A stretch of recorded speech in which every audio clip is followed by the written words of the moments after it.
الله وعلى آله وصحبه ومن والاه. اللهم لا علم لنا إلا ما علمتنا إنك أنت العليم الحكيم. اللهم وتب علينا إنك أنت التواب الرحيم. اللهم إنا نحصي ثناء عليك أنت كما أثنيت على نفسك، أنت المقدم وأنت المؤخر وأنت على كل شيء قدير. اللهم اجعل جمعنا هذا جمعا مرحوما واجعل التفرق بعده تفرقا معصوما ولا تدع فينا شقيا ولا محروما. اللهم امين. جزاك الله خير. الله يكرمك يبارك فيك ويجزيك خير. جزاك الله خير sister. بارك الله فيك. جزاك الله خير. شكرا جزيلا. Before we start, we make dua for our brothers and sisters in Gaza. May Allah subhanahu wa ta'ala descend His blessings and mercy and accept him as martyrs and shuhada, inshallah. We don't know what to say. Wallahi, we don't know what to say. Just a few hours ago, the airstrike by the Israeli forces, they targeted the civilians and killed a hospital, and they caused the death of 1,250 civilians. Most of them are women and children. ولا حول ولا قوة إلا بالله. يعني لا حول ولا قوة إلا بالله. We ask Allah subhanahu wa ta'ala to take their rights in this dunya and in the akhirah, and to help their families inshallah. لا حول ولا قوة إلا بالله العلي العظيم. طيب. Tonight I will be expanding something has to do with last time's session. Just to remind you, it will be like a confirmation for an important point, and I will be using something I did in one of the Friday khutbahs a few months ago or a few weeks ago, I forgot. If you remember last time, we were dealing with قول الله تعالى يسألونك عن الخمر والميسر قل فيهما إثم كبير ومنافع للناس وإثمهما أكبر من نفعهما. Last time we did that. We were discussing, they ask you, it's verse 219 from chapter alBaqarah, 219, where Allah subhanahu wa ta'ala says, they ask you, O Prophet, about intoxicants and gambling. Say there is great evil in both, as well as some benefit for people, but the evil outweighs the benefit. Last time we discussed many points with this regard. We talked about the philosophy of legislation in Islam. We highlighted some important concepts, such as, and I want to fix this in our session, we Muslims are distinguished from others that legislation in Islam has an upper umbrella, which is revelation, including Quran and Sunnah. Other people, the upper legislation for them is the human mind, the gathering, the power, the election, the government, whatever, or the self or the individual, it depends. And they depend on what could be human common sense and the logic or the rational, which is in many cases could be influenced by the power of the people of the power. So in Islam, we as Muslims, and by the way, we Muslims in general, Arab Muslims in specific, if we do not have restrictions in our revelation, any one of us could have changed in Islam anything. So therefore, what could be distinguishing us from others, and what could be the most important point that non-believers, non-Muslims should know about Islam, and it might be what will save them, that no one can change our prescribed legislations. No one, it's fixed. For example, and I mean on the top of that, the example was alcohol, the example. So Allah subhanahu wa ta'ala decided that alcohol, it's not just haram, it continues in many circles of haram. It's prohibited to drink, prohibited to buy, prohibited to trade, prohibited to sell, prohibited to plant some kind of fruits to be transferred, such as grape, the most used, let's say, fruits in champagne and in alcohol could be grape and apple and many other things. But on top of the very well known, the grape, for example. When you are a farmer of a grape with the intention of providing the factory of alcohol, it's haram. The one who's carrying in his truck is doing the haram. The broker in the middle of who making the deal between the farmer and the truck and the one who makes it is doing the haram. The one who's sitting to someone who is drinking alcohol is doing haram. So when Allah says فَاجْتَنِبُوهُ, it's an amazing, miraculous expression to the end of the time. Now, why this is important? It's important because Allah said وَإِثْمُهُمَا أَكْبَرُ مِن نَفْعِهِمَا. Allah is talking about the evil, the harm. So one of the great rules in Islamic legislations, the level of the harm, and it is called ithm and evil. So depending on this rule, we decide what should be prohibited and not. Because Allah subhanahu wa ta'ala gave us the rule. وَإِثْمُهُمَا أَكْبَرُ مِن نَفْعِهِمَا. This is very important, vital rule in the Islamic mind. And by the way, anyone with common sense, human rational, could reach to this level, but cannot be protected from his desires, because simply it's up to the power that is pushing him. By the way, many people, they might be able to reach exactly to what we reach to in Islam, but who cares? They have other calculations, other considerations. You got my point? Like now, for example, politicians, don't they know who is the victim and who's the killer? They know. But why do they insist to stand with the oppressor against the victim? Personal interest. They realize. But for personal interest. So can they change the narrative? Yes, because they control the media. They control the power. So it's not the case that some people will say, but they know. The idea is not that they know. Even they know, many people, they don't care. So in Islam, what distinguishes us, even if we are a group of people, Muslims, we have the power to do whatever we want now. And we had a nice ruler. And we elected him. Then a nice, elected Muslim ruler, leader, he decided to change something in Islam. He can't. And we will kick him out, because no one can change the scripture. You got my point? So this is the big difference. Now, human societies, such as Western societies, they keep doing what they call it developing. In values and legislation that Allah knows that there is no room to play this game, because people of power, they will manipulate. That's why, for example, the verse of the mirath, inheritance, Allah gave it specifically by the exact distribution, because there's no change in the system, whether 10,000 later or 1,000,000 later. Even if we all had spaceships and we decided to go to live on moon, still the inheritance system will be the same. No change. Prohibition of alcohol, regardless. We became very advanced, very high, very little, very powerful, very good. Don't drink alcohol. But why? We say مناط التكليف is al-aql. The rational power of your intellectual power is the core of making you an accountable being before Allah. If you drank alcohol, you destroyed the pillar that makes you a rational being. It takes you outside being a human being. You will be something else. So therefore, there is no room to play. So this is very important. Why?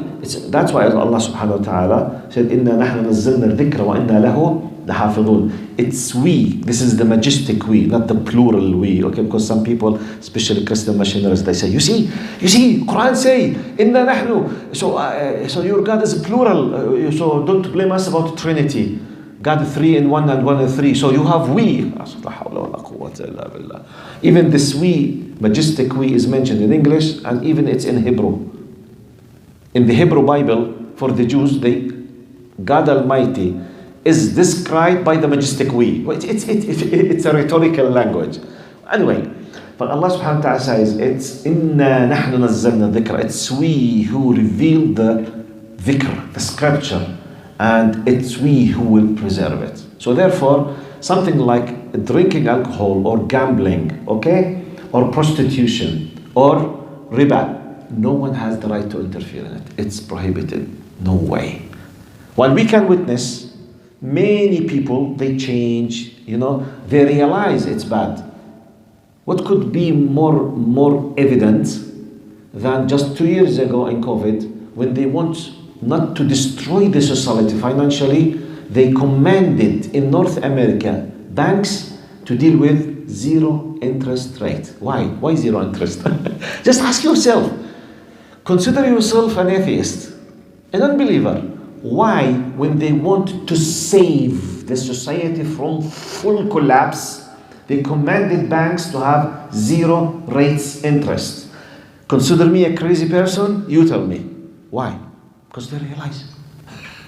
They know that zero interest means more prosperity and more stability. Subhanallah. Or why? Why zero interest? Subhanallah. Because they know. Anyway, I'm just reminding you. Now, just to confirm this, I brought to you a part of an article I used in a Friday khutbah a few weeks ago. So I thought it could be of a great help to this concept. Now, the title of the khutbah was "Why People of Power on Earth Don't Want Islam." My point, I want just to pay your attention to if it is so clear, so obvious, why the people, they don't use it? They are rational people, they are seeking the truth, mashallah, they are fighting for human rights, they are fighting for goodness, prosperity of the human beings. If what you claim as a Muslim is so obvious and clear, why they don't apply it? I want to give you the justification why, simply, and when I mean they, I'm talking about the people of power, the people who control, the decision maker, regardless east, west, north, south, anyone who has the power to make decisions on worldwide level, whether they are 1% or less than 0.5% or 1,000% or 5%, this is not the point. And I'm not pointing to a specific country now. I'm talking about real decision makers. Okay? Regardless, who are they? Now the title, Why People of Power. The original title of the article that I took the details from, it was the original text, Why is the West against Islam? This is the original title.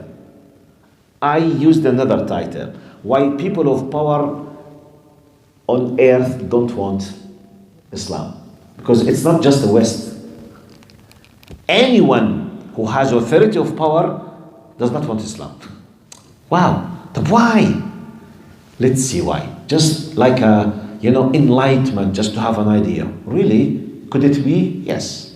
Now, I put an introduction. I asked, many people keep asking if Islam is the true religion and the truth as we believe, or we claim at least for others. Why people do not accept it?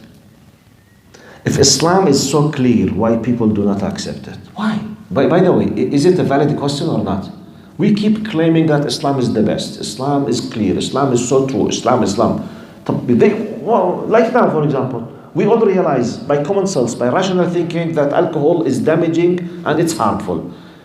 Is it the case that the majority of people, they use alcohol more than water or not? In reality, many societies, they use, don't they really, wallahi, they realize it's harmful. Why? I will give you why. I am asking. Then I answered, it was in the khutbah. Who told you, Mr. Speaker or questioner, that the only thing you need for the truth to be accepted is just to be true and clear? We want to solve the philosophical, premises. Because some say, if it's clear, why they don't accept it? Wait, who told you if it's clear that it should be accepted? Who said that anything that is true and clear, by default, it is accepted? Who said so? I will give you now the philosophical introduction about this premises. I said, no, we have other obstacles. The proof. Now, I give an example about Civilized Western societies. Now, Western societies, on top of them North America, don't they consider themselves one of the best civilized societies or not? Especially in what we call human rights, elections, political rights. Is that true or not? طيب. Let's look to this example. Now, don't they have human rights? Yes or no? Do they have human rights or not? Compared with others. طيب. Don't they have money support such as family benefits, child benefits, whatever benefit, XY benefits, or SAP, something? Do have benefits to support many aspects of life or not? Yes, they have. Don't they have health care better than many other countries? Yes, they have. Including Britain, including Sweden, North, all these Scandinavians. Yes, right. Don't they have freedom nearly of everything? Freedom of speech, freedom of politics, freedom, yes or not? Right. Now, whatever you do, still you will face evil people who will reject law and clarity, truth, because of their personal agenda. True or false? But in these countries, don't they have evil criminals or not? But those criminals, they have the free public school. They have all kinds of benefits. They have medical treatment. Yet, they insist to be what? Homeless people, evil people. By the way, I was shocked when I knew some people, they decide to be homeless. They decide, by the way. I know it for truth. Some people, it's not every homeless, he was forced to be homeless. Some people, they decided to be homeless. He rejected this style of life. Simply, he does not want to hold any responsibility, no bills, no address, no name, no accountability, nothing at all. Khalas, I want just to live there, to beg the people for some daily food, and that's it. Wallahi, I was shocked when I know about some people who work with those people, some of them. I don't know the percentage. The idea. Even though you have civilized society, you have benefits, health care, freedom of speech, you have support in education, yet don't they have a lot of thieves? Yes or no? Criminals, sexual harassments, rape cases, liars, fraudsters. Do they have or not? Type. They give the best system for human beings. Forget the Islam, forget the religion now. In terms of the secular, non-believing societies, they have the best of the best of the best of the best of what human beings is able to reach. True or false? Did that stop evil people from being evil? No. If this is it's true. This is your right. Yet they lie. Some of them. Yet they are evil. Yet they kill. Yet they drink and kill. They have drugs and why? Whatever you do, still some people will reject the truth and the rights and the good. So it's khalas, this is the nature of human beings. That's why Allah did not leave these decisions of legislations to us. Because if we all want to enjoy our desires, we will put legislations to support the industry of alcohol. We will not consider it haram as a collective body, and that's it. The majority of us, that's why the idea of majority and minority, it's not Islamic. The Islamic is haqq and batil, depending on Sharia, not majority and minority. Because if it's up to the majority of Mecca, they said Muhammad was a liar. In the democratic elections, Muhammad is, sallallahu alaihi wasallam, troublemaker. But Muhammad sallallahu alaihi wasallam came with the truth. And the majority, 99%, 99.999999% of Meccans, they were liars. So the idea of majority, it's not always valid, by the way. And look to the Quran. ولكن أكثر الناس. When you say أكثر الناس لا يعقلون, أكثر الناس لا يفقهون, أكثر الناس, the majority of people in the history of humanity, they follow falsehood. So you see the importance of Islam and why we have hudud in Islam. We have limits. We have prescribed punishments. No ruler, no king, no prince, no boss, no leader has the right to interfere. That's why Muhammad ﷺ said, Wallahi law anna Fatimata bint Muhammadin la saraqat, laqat'a Muhammadun yaha. by Allah, the creator of Muhammad.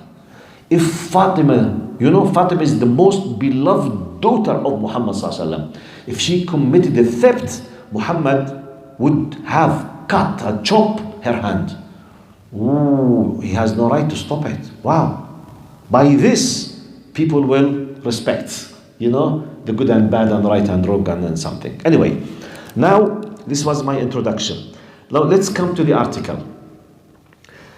Someone with the name Ranjit Lal Madhavan wrote an article in Malayan language and some translated to Tamil and then to English as a response to the very strange attitude by mainstream media of focusing just on negative things and deliberately ignoring any positive thing has to do with Arabs and Muslims.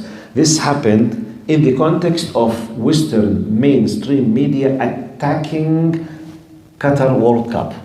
This article came, do you remember? The CNN, Fox News, they were just focusing on negative things. And we asked, and some of the reporters, when they returned back to their humanity, they say they were asking us to look to the bad things. What? But you should be neutral, covering the reality. No. If you see 1,000 good aspects in Qatar, ignore them. If you find simple bad aspect there, go and just zoom in. Oh, people in Qatar.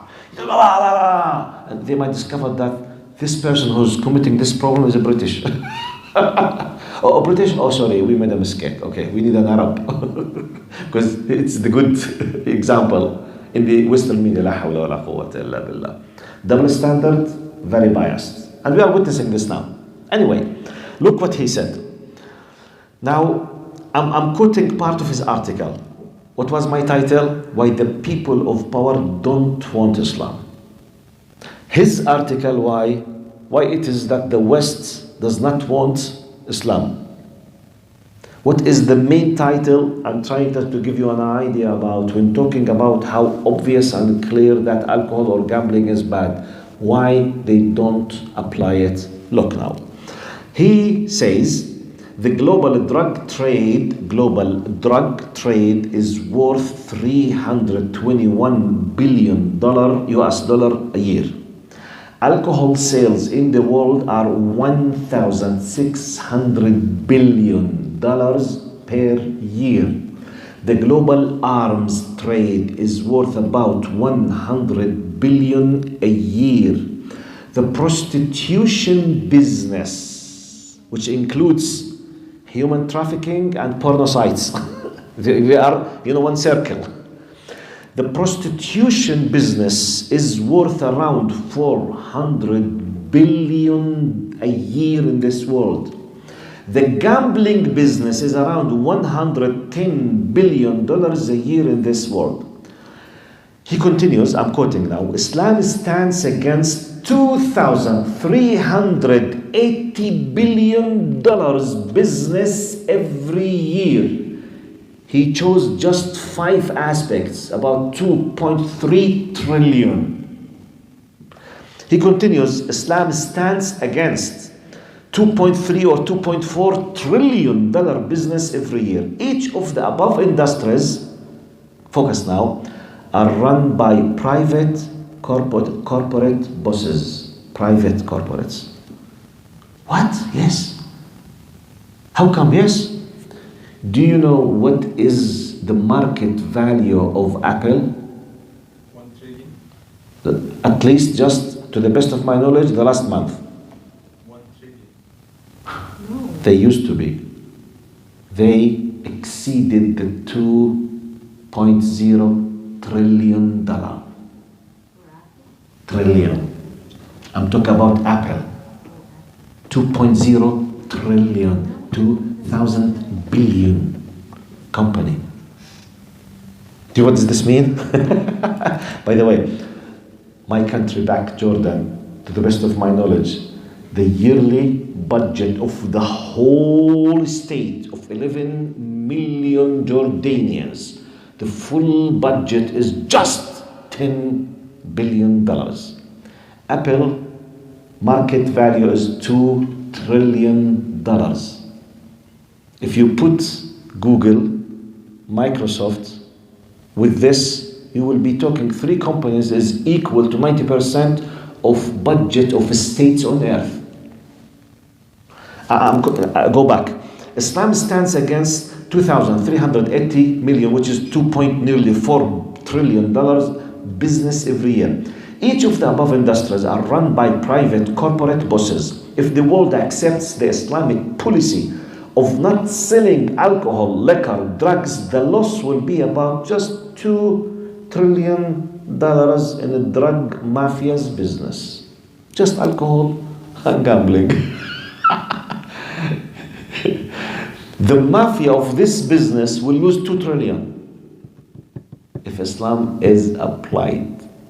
This is how you need to think why they attack Islam. It's not because Islam violence. No, Habib. Wallahi, they know that Islam, there's nothing as Islam in terms of justice and peace. Islam, no. Islam is the best system to maintain the family. It's the best system to reduce all kind of troubles on earth. No alcohol, no gambling, no cheating, no prostitution, no porno. Oh Allah, what's this? This is the real peace society on earth. Because these things are the main causes for all troubles on earth. Prostitution, porno, drugs, alcohol. I'm not mentioning interest. The riba and the banking system. Maybe it's another 5 trillion. Can you imagine? If we add this, he did not mention this. I don't have an estimation, but just roughly at least 5 trillion, because it's the core business, money, interest. Maybe 5 trillion a year. Which means, practically بقى, if Islam is to be accepted, to be applied, a mafia which could be owning $7 trillion will start losing. Ooh. So, do you think 7 trillion or 5 trillion deserve really someone to use all means of lies and fake news to fight or not? You see, he continues. Islamic law will end the, I'm quoting now, $100 billion arms mafia business if they attack other countries for petrol without causing chaos on earth, killing innocent people and shedding of blood. We know now, because of our education, our reading in social media, that some countries, they manufacture arms. They have a lot of weapons. It used to be 5-10 years ago, high tech. Now, it's nothing. It's just garbage. So they want to sell it, and okay, for them, it will be technically garbage. But how can we sell this garbage? We must create wars. We must intentionally, they design wars to happen so that they will force the 2 different parties to buy the garbage, latest used to be high-tech weapons to be used, and they will keep gaining and they will manufacture again. It's just one item. The innocent people will die. Innocent, who cares? We decide according to our interests. We don't care who will die. We don't care. And they are, just simple, humble number of percentage of people, the mafias of this business. Now, if the Islamic policy of not engaging in prostitution comes into force, the prostitution mafia's $400 billion business will end. Website born of porn videos will be affected. Hundreds of millions cost of, they depend completely on porno videos. If it's haram, and by force everything will stop, they will lose. Subhanallah. It's very simple. If the world adopts the Islamic principle of no gambling, the $110 billion business of the gambling mafia will end. If the world accepts the Islamic principle that a woman's nudity is her privacy and not an exhibition, the $100 billion business of porn mafia will end. Yani, for example, Hollywood will disappear. What? Yes. Netflix, they will lose. One of the core things Hollywood and Netflix they depend on is nudity and porno. Subhanallah. Most of the times, one of the most attracted elements they used in movies, the body of the woman, which is very clear. That's why they attract and they bring money. So it's industry. They will lose this power because Islam prohibits this. طيب. It is Islam that has waged war on this $2,300 billion trade. Will they welcome that Islam? Will they welcome that Islam without opposing it? I gave you just an idea. I did not calculate everything. It's just 5 aspects. Not still, because if we want to search more, such as I said, the riba, the interest, it's amazing. If we dig in depth more in other aspects, we will discover maybe it will reach to $10 trillion. But the idea, it's very simple, and I will end my talk now. I want to finish the concept of verse 219. يسألونك عن الخمر والميسر قل فيهما إثم كبير ومنافع الناس وإثمهما أكبر من نفعهما. There is a rule, Allah is stating it now, which is whatever contains more harm than benefit, it's prohibited. How do we decide?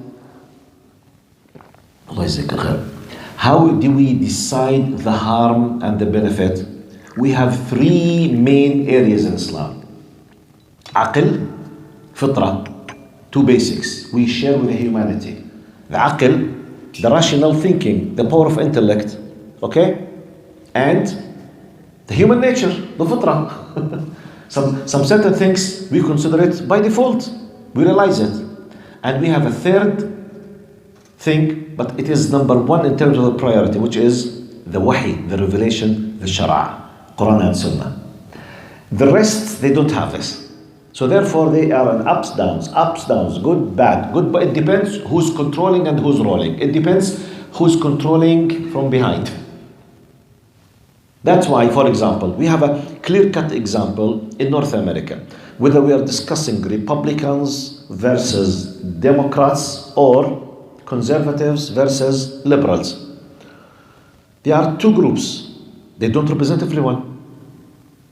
But they are the most 2 powerful. If anyone wins, they will impose mainly their ideology. True or false? But what if a 3rd party that has something against the majority of people, but they won and they had the power, they will change? Then what's the proof for that? We have many examples in the history. Just the last 100 years. Quick example. Do you know that Hitler came to rule Germany through elections? Do you know that or not? Do you know or do you not? Do you know that Hitler and his party, they were elected? Do you know or not? He was elected. يعني he came through democratic process. وفي رواية process. Are you with me? What? Yes. Hitler, the Nazi criminal who caused with his party the death of approximately 62 million innocent people, he came through democratic process. Yes. What was the result? The destruction of nearly 1/4 of humanity. But he came through democratic process. He was elected. La ilaha illallah. Yes. But he's holding a horrible ideology. The supremacy of the Aryan race. So he decided demolishing, vanishing, killing inferior race. Superior and inferior. Okay? طيب. Other examples from non-Arabs, non-Muslims. Fascism. The fasci in Italy. Italy, Rome, Italians. They were holding something very close to Nazism. Fascism in Italy. They are both Europeans, democratic, Christian, white, nice Europeans. They caused طيب in Russia, the Communist Party, they caused the death of about 100 million innocent persons. So when you put these examples all together, you will discover that why? Depending on what? This we have many examples. So now this is what distinguishes the Islamic way of understanding. Even if we have, by the way, now if we are living now in the time of Hitler, we can't tell him, hey, you have no right, because he will shut up our mouth. He say, I was elected by the Germans. Good my point? Depending on the human, what so-called democratic process, he was elected. But with the common human sense, he is an evil person and his ideology is bad. But who decides bad and good? Because in his time, those very clever German people, they decided and accepted what he's claiming is good. Therefore, without the protection of revelation at any time, any group, any power could claim whatever and change whatever to whatever. I'm giving you this example of Nazism على سبيل المثال. والله أعلم. So by this, inshallah, we finish verse 219. Next time, inshallah, we will continue about orphans and other details if we stay alive. We don't know what will happen to us to that time, inshallah. Jazakumullah khair. See you next time after Isha on Sirah and on Allahumma salli ala Sayyidina Muhammad Tafsir. Assalamu alaikum wa rahmatullahi wa barakatuh. الله يجزيكم خير. الله يجزيك الخير.